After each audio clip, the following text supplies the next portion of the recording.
நீயோ அடுத்த பிறையில் தேவேந்திரனுடைய வளர்ப்பு மகளாக வருவாய். அங்கு வந்து நான் உன்னை மணப்பேன். சுந்தரவல்லி, நீயோ நம்பிராயன் வளர்ப்பு மகளாக வருவாய்.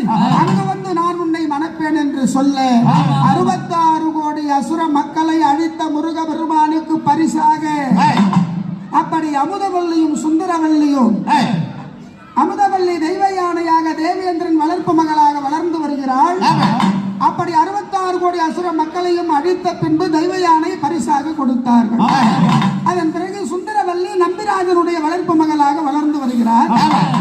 அவளை மணக்கும் பொருட்டாக நாரதருடைய பெயரை கேட்டு, நாரதருடைய சொல்லை கேட்டு, அப்பொழுது முதலிலே வேடுவ ரூபத்தில் வந்தார். பலிக்கவில்லை. அப்படி வர்த்தகம் என்று சொல்லக்கூடிய இன்னும் வியாபாரத்தின் வழியாக முருக பெருமான் வர்த்தகர் போலவே